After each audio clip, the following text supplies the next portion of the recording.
By the people, of the people, for the people అని ఇది ఒక ఆర్డర్ అండి. అంటే first by the people, next comes of the people, next comes for the people. అంటే ప్రజల చేత, ప్రజల యొక్క, ప్రజల కొరకు, ఇది ఆర్డర్. ఎందుకు అంటే ప్రజల చేత, ఎందుకది ప్రజల చేత, బై ద పీపుల్ ఎందుకు? ప్రజలు ఓటేసి గెలిపిస్తారు కాబట్టి అది ప్రజల చేత ఎన్నుకోబడిన ప్రభుత్వం, అందుకని బై ద పీపుల్. ప్రజల చేత ఎన్నుకోబడింది కాబట్టి అది ఎవరి ప్రభుత్వం? ప్రజల యొక్క ప్రభుత్వం, ఆఫ్ ద పీపుల్. ప్రజల చేత ఎన్నుకోబడింది కాబట్టి దెన్ ఇట్ బికమ్స్ ప్రజల యొక్క ప్రభుత్వం, of the people, that becomes of the people. ప్రజల యొక్క ప్రభుత్వం కాబట్టి ఎవరి కోసం బ్రతుకుతుంది? అది ఎవరి కోసం పనిచేస్తుంది? ప్రజల కోసం పనిచేస్తుంది. సో అందువల్ల later it becomes for the people. ఇది ఆర్డర్. ప్రజల యొక్క, ప్రజల చేత ముందు ఓట్లేసి గెలిపిస్తున్నాడు ప్రజల చేత, తర్వాత ప్రజల యొక్క అయింది, తర్వాత ప్రజల యొక్క ప్రభుత్వం కాబట్టి ప్రజల కొరకు పనిచేస్తారు. సరదాగా అంటుంటారు, యాక్చువల్లీ మీకు కొంతమంది మేధావులు అంటుంటారు స్పీచ్లో, బై ద పీపుల్ అంటే బీవై బై కాదు, యాక్చువల్లీ బీవై బై, ప్రజల ప్రజల ప్రజల చేత. కానీ బీవై బై కాస్త బియువై బై అయిపోయింది అంటారు. అంటే బై ద పీపుల్, ప్రజలు కొనండి అంటే ఓట్లు కొనండి.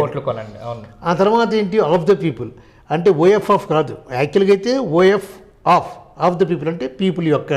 కానీ ఇది ఏమైపోయింది అంటే ఓఎఫ్ ఆఫ్, స్విచ్ ఆఫ్ అంటాను చూసారా, అలాగే ఓఎఫ్ అంటే ఆఫ్. ఇంకా ప్రజలకి వాళ్ళకి మీకు అర్థమైందా? ఆఫ్ అయిపోయింది, ఏం లేదు ఇంకా, అది ప్రజల యొక్క కాదు, పూర్తి ఆఫ్ అయింది అనమాట.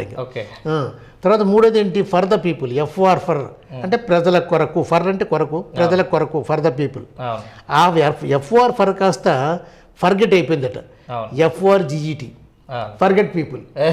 అంటే ఏమైందంటే మీకు ప్రజల చేత ఎన్నుకోబడి ప్రజల దూరంగా ఉండి ఆఫ్ ద పీపుల్ అయిపోయి ఫర్గెట్ ద పీపుల్.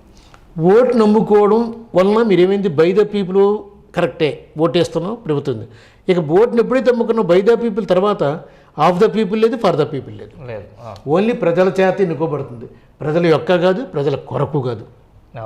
అయితే ఇంకా విచిత్రం చెప్పమంటారా? ఫర్దర్ డెవలప్మెంట్ ఇప్పుడు పార్టీలు ఎలా తయారయ్యంటే, రాజకీయ పార్టీలు ఒకప్పుడు ఏం చేశారంటే, రాజకీయ నాయకులు ఎవరైతే అభ్యర్థి నిలబడ్డాడో, ఎన్నికల్లో పోటీ చేస్తున్నాడో ఆయన కొనేవాడు ఓట్ని.